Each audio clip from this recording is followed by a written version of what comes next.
बच्चों को राधे राधे राधे। श्री राधे राधे राधे।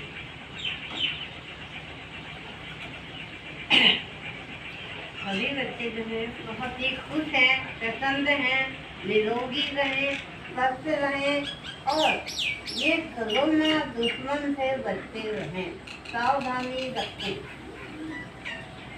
जय माता। सर्व मंगल मांगल्ये शिवे सर्वार्थसाधिके शरण्ये त्र्यंबके गौरी नारायणी नमोस्तुते।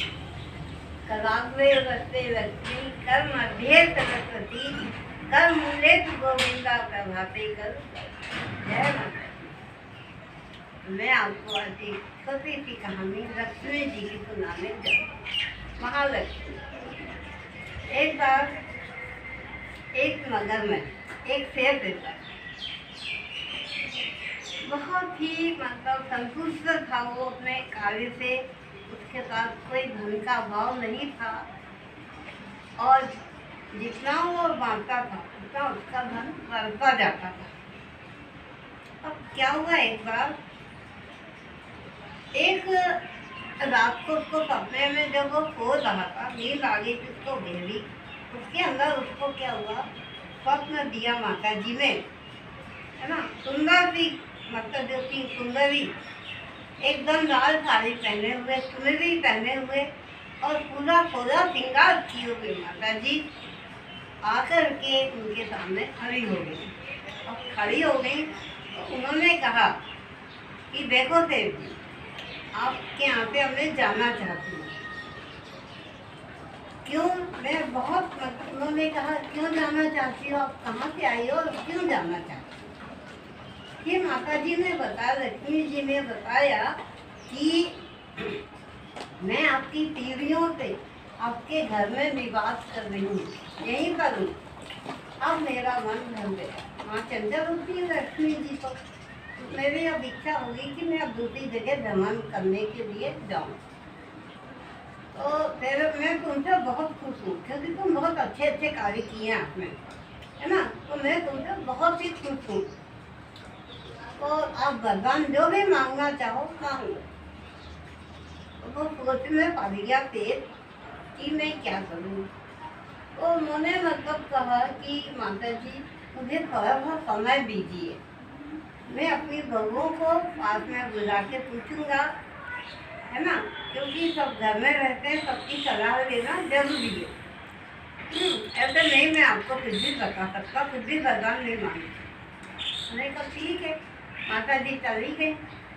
अब उन्होंने क्या करा, तेजी में चारों बहुओं को बुलाया, अपने बाहर बुला के दिखाया कि देखो ऐसी ऐसी बात है, बताओ मैं क्या वरदान मांगूं। और उन्होंने कहा पिताजी, बड़ी बहू आई, उसने कहा पिताजी आप हमारे अन्न के गोदाम भरवा दो।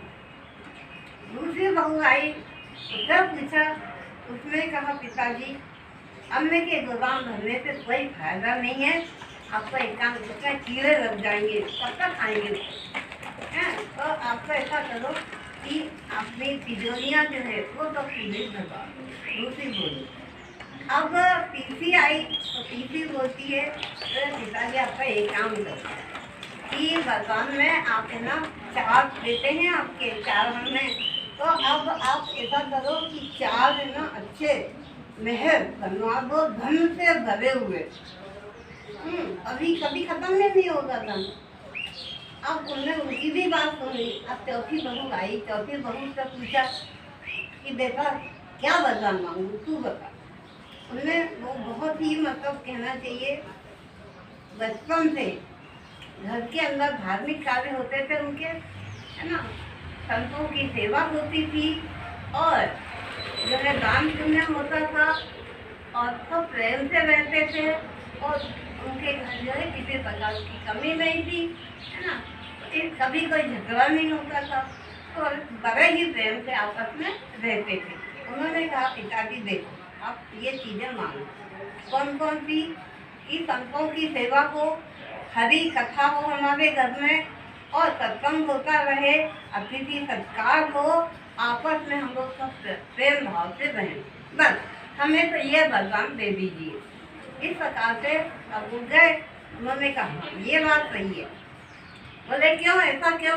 तो बोले है ना, इसलिए कि सती बहू ने यह भी समझाया कि पिताजी देखो कि यदि मान लो मैंने मान लो ये धन मांग लिया या सब कुछ मांग लिया है, तुमने ये सब कुछ मांग लिया तो क्या होगा कि लक्ष्मी जी को जाना है तो जाएंगी सही, और यदि रुक भी गई तो आपकी आने वाली जो पीढ़ी है वो कैसी हो जाएगी, अहंकारी हो जाएगी, आलसी हो जाएगी, कोई काम नहीं करेगी। इसलिए आपको ये वरदान मांगना। अब सेब गया हो गया। दूसरे दिन रात को माता जी आई सपने में, एकदम सुंदर वस्त्र धारण करके। तो फिर बोले बताओ बेटा, सेठ जी बताओ आप क्या करना है, आपको वरदान चाहिए या नहीं चाहिए? चाहिए।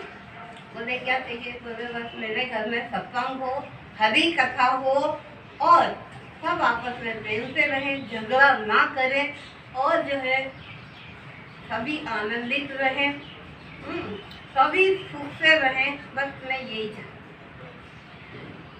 कोई बुरी बात ना हो घर में, कोई बुरे आचरण ना हो, शुभ आचरण हम करते रहें जैसे हम करते आए हैं।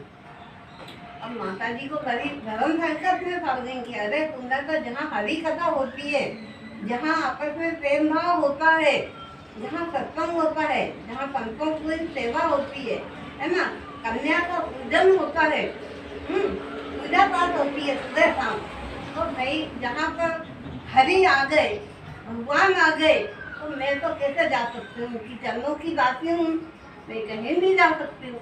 इसलिए तुमने ये मुझे धर्म संकट में डाल दिया, अब मैं तो हमेशा नहीं रहूंगी तेरे पास। तो अब जो है हमें हम तथास्तु कह दिया उन्होंने, माता जी ने क्या कहा? तथास्तु। और माता जी वहीं विराजमान हो गई, हमेशा के लिए हो गई, कहीं नहीं गई थी वो। तो कहने का तात्पर्य ये है कि जो भी इस कहानी को सुनता है, समझता है और अपने शुभ आचरण में डालता है, अपने आचरण अच्छे करता है ना, आपस में प्रेम भाव से रहता है, झगड़ा नहीं करता है, द्वेष, ईर्ष्या, कपट, चोरी, झूठ बोलना, ये सब बिल्कुल चीजें उनको पसंद नहीं है। जहाँ कला होती है, क्लेश होती है, माता जी वहाँ से चली जाती है।